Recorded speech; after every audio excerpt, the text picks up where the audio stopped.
Broadcasting live from the middle of America, welcome to the Oklahoma City Real Estate Show, covering local market data, news, and reports to arm you with information you need to empower your investing and strengthen your American rights. Top realtor, investor, husband, father, and veteran. Here is your host, Landon Witt. For more information and to listen or watch online, visit OKCRealEstateShow.com. All right, thanks for tuning in today. We got a special here at the Chamber of Commerce here in Oklahoma City to address a question that a lot of you have written in emails asking what's going on with the job market in Oklahoma City. I know the federal jobs report, or the Bureau of Labor report, is kind of vague on exactly what Oklahoma City's about. Some of the construction's been booming, and also oil and gas. What does that mean? We've historically been very dependent on oil and gas, but that's actually changed over the last years, and I'm here with the CEO of the Chamber of Commerce, Roy, to talk about this change that's happened in Oklahoma City. Roy, welcome to the show. Thank you. Pleasure to be here. Thanks for inviting me. Happy to have this conversation with you. Excellent. So let's just nip the first question in the bud. Are we as dependent on oil and gas as we were, let's say, 20 years ago? Well, I hate to get into the weeds, but I will. Too often people paint Oklahoma City, the metro area, the way they paint Oklahoma. So Oklahoma is much dependent on oil and gas from a job standpoint and also from a revenue standpoint because of the tax on oil and gas.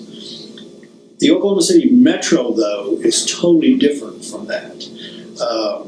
As a percent of employment, we're much, much lower. Most of the employment in oil and gas is in rural Oklahoma. So when there's tough times in the oil patch, that's where it tends to get hurt. In fact, we've even had times when employment in rural Oklahoma in oil and gas went down, and it went up in the metro area because they brought satellite offices back to the corporate headquarters.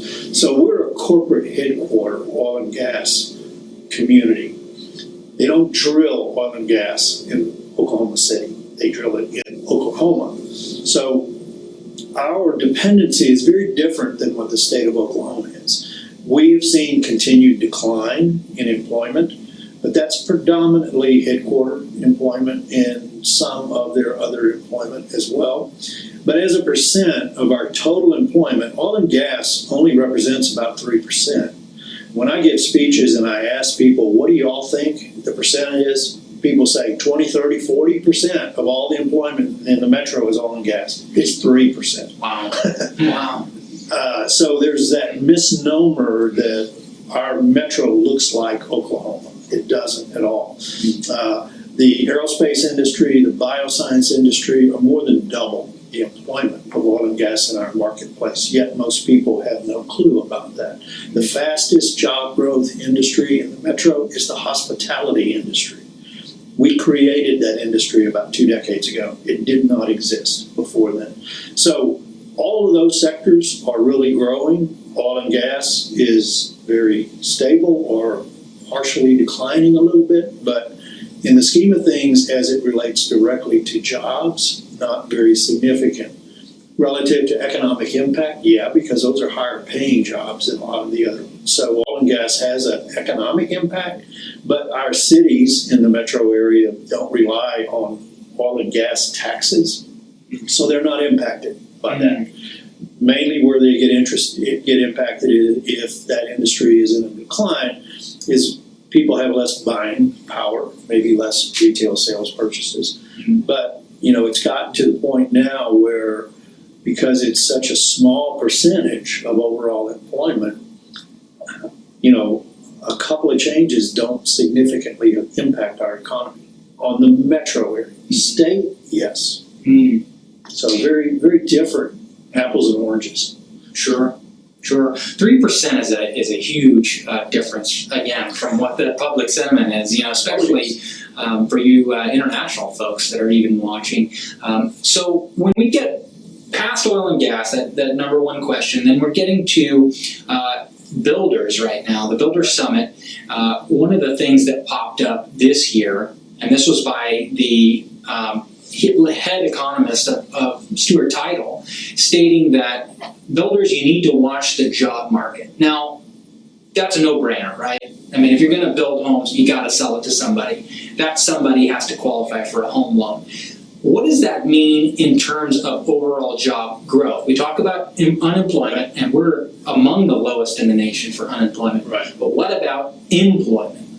Well, the last 12 months, we've netted about 8,500 new jobs. That's not as high as we typically do, but it's not a significant difference.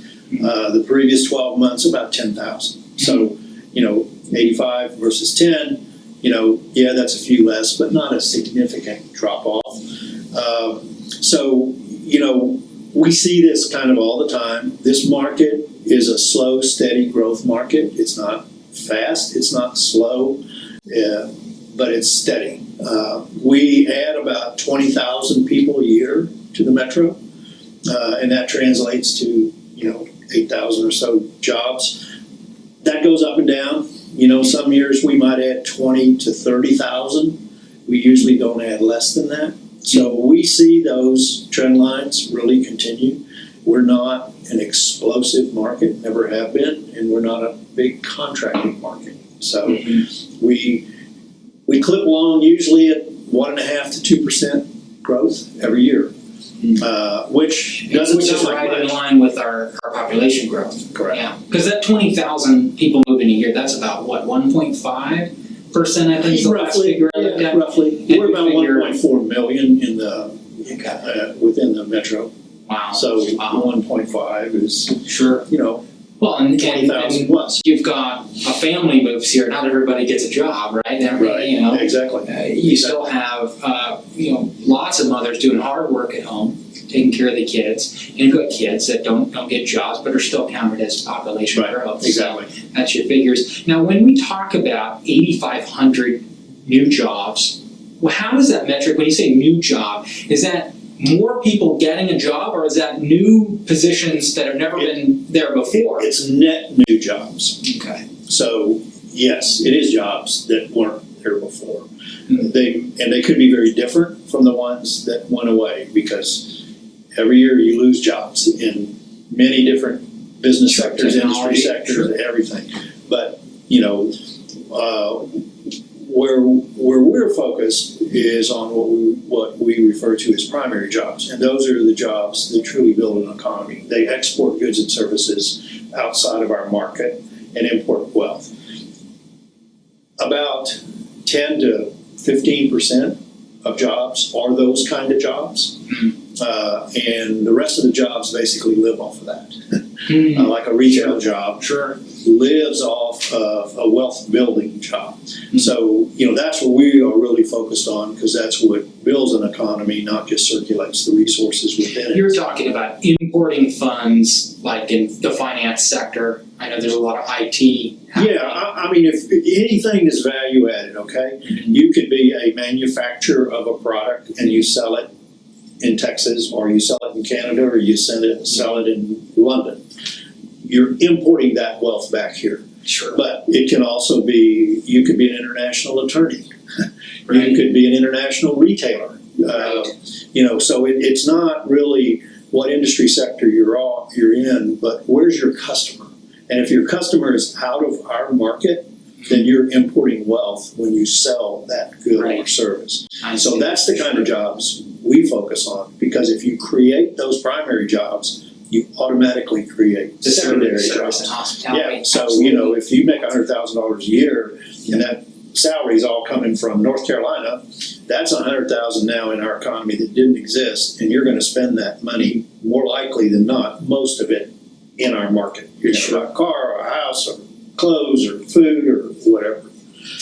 So MAPS 3, which was voted on. It's the penny cent tax. I talk about it on the show all the time, but for those that are just watching this episode, it's a penny tax of some sort that has been added to sales of merchandise in Oklahoma City that helps fund at the end of a 7-year period that then pays cash for infrastructure that the city has voted on. And this MAPS 3 included something called, the Convention Center, which is Scissortail Park as well, which is a $130 million park, and then I think the Convention Center is a $300 million project. This could be, I think, opening the end of next year. Is that right? Correct. So a year from now. So what's the strategy for that, and how can we kind of brace for that coming into the market? And for those that maybe are on the verge of, okay, maybe thinking of opening a new restaurant here or relocating to Oklahoma City, how does the convention center play into all that? Well, we promoted this idea in MAPS 3, which that election was, over 8 years ago. So we knew 10 years ago that the hospitality industry had significant growth potential in our market because we saw it beginning to take off. But we also saw we lacked adequate infrastructure. When you look at our current convention center, it's nearly 50 years old. And it's probably a third-tier convention center in terms of quality. So we saw the opportunity for that. We encouraged the city council to include that in MAPS 3, and then the chamber ran that campaign. And that was one of 8 major projects in MAPS. But this facility more than doubles the size of the current convention center. Plus, it's a Class A convention center, not a Class C.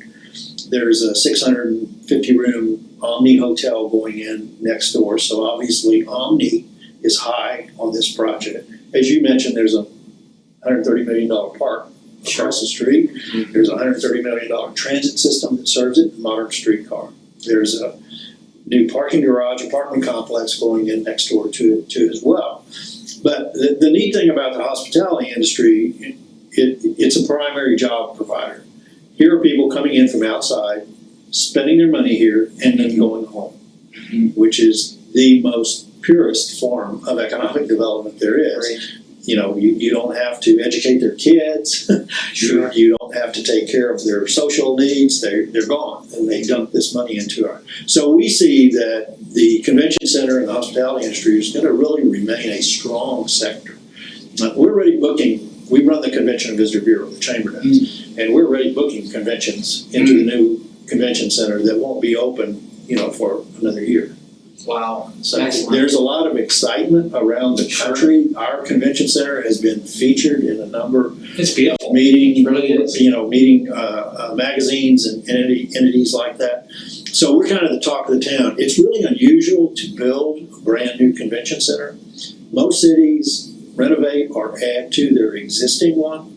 We're one of the few cities that are building a brand new one from ground up. That's right. So it's kind of the talk of the industry. And sure. We're excited about that. And debt-free.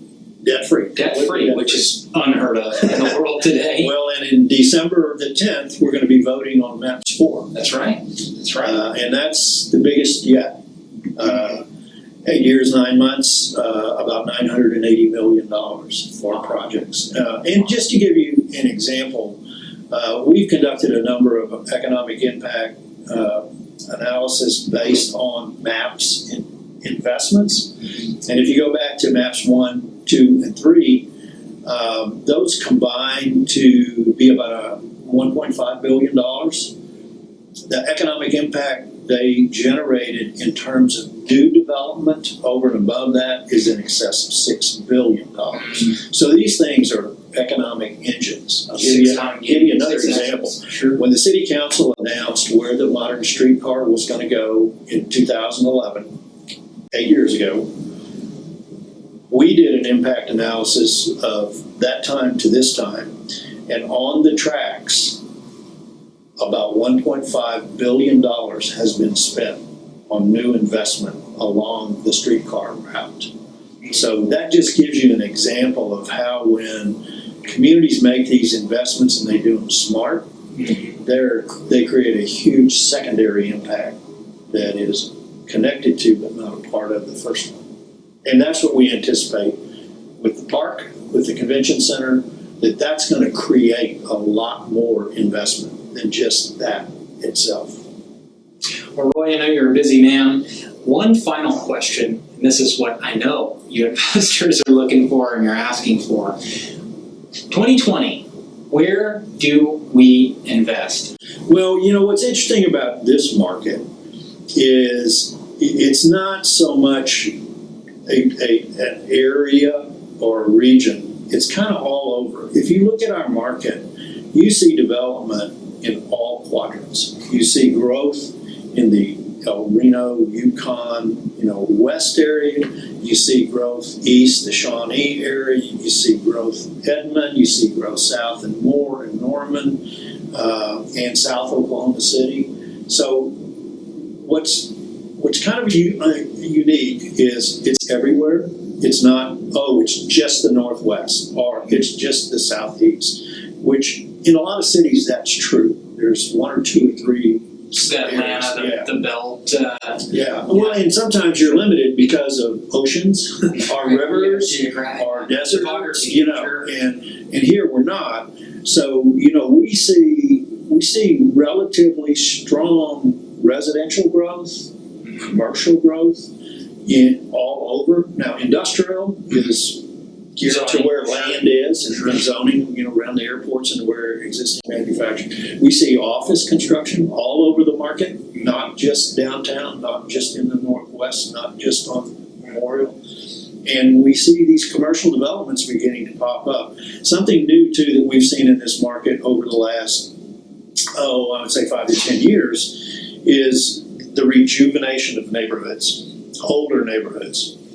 If you look around Oklahoma City, and downtown is some examples, but you can look at the Plaza District, Paseo District, the 23rd Street corridor, and you see all of these old neighborhoods where people are coming in, buying housing, renovating the housing, creating retail centers that really never existed before. So these kind of new neighborhoods that are really kind of the place to be now. You still see subdivision development, but you're seeing so much inner city redevelopment. Right. And in Oklahoma City, inner city could be 30 miles away because our city is so huge. 620 square miles. Yeah, sure. But it's really great seeing these kind of pockets of older neighborhoods really getting renovated. And primarily it's young people coming in because they can buy these houses very reasonable, put some more money in it to update it. All of a sudden, they now demand retail. So restaurants, retail operations, other kinds of service businesses start coming in. Entertainment. So we haven't seen that until beginning maybe a decade ago, and it's really getting traction. We're going to see a whole lot more of this rather than less, and that's kind of reinvesting in what you already have as opposed to building a whole lot more. So it's not going to stop the housing market growth, but it's a great phenomenon because it's showing people are reinvesting in their community instead of leaving it and investing somewhere else. Sure. Among the categories, this in closing, I promise I'll let you know. The construction industry has been booming here. We've had gains. Now we've got the road project coming up. Right. The last residential satisfaction survey was heavy on a need for road improvement. Right. That was one of the main concerns. I can only estimate that generates jobs temporarily, but then we see a fall off after that. When we see something like the #1 growth metric, at least from the Bureau of Labor coming out of the federal government, stating that construction is our largest growth sector, where finance, I think in the last 2 months, has even dropped down.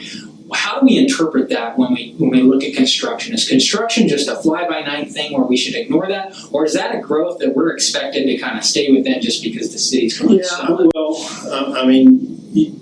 the reason we see a lot of it is because we as voters chose we wanted it. We passed several years ago $1 billion city bond issue, over half of which was road construction. But most of a city bond issue has to do with construction. It tends to be roads, drainage, fire, police stations, other city infrastructure that's needed. So usually a bond issue is pretty much construction. But then whenever you build something, you got to take care of it. So the more you build, the more jobs you're going to have to continue to have to take care of what it is you built, to maintain it or to run it or to manage it. So it's not long-term permanent jobs in a construction project, but at least it's jobs that wouldn't have been there had you not done it. So what we're seeing though too is just the continued expansion. That bond issue was $1 billion. Well, the MAPS one now we're following up on is 960 or 80 million. There'll be another bond issue after this. There'll be another school bond issue. There'll be a county bond issue. So it's not like there's going to be an end tomorrow of construction jobs. Sure. That, and usually when you improve the infrastructure, you cause additional investment to happen. So you build a new road, all of a sudden people build commercial enterprises, houses, and all that kind of stuff along that road. So the more the infrastructure is enhanced, the more consumers will want to take advantage of that. Either live on it, drive on it, build on it, or whatever. So the higher the quality of infrastructure, the more investment is going to come and follow on that. Folks, you heard it for yourself. CEO of the Chamber of Oklahoma City, here, Chamber of Commerce. Thanks for watching. For more information and to listen or watch online, visit OKCRealEstateShow.com.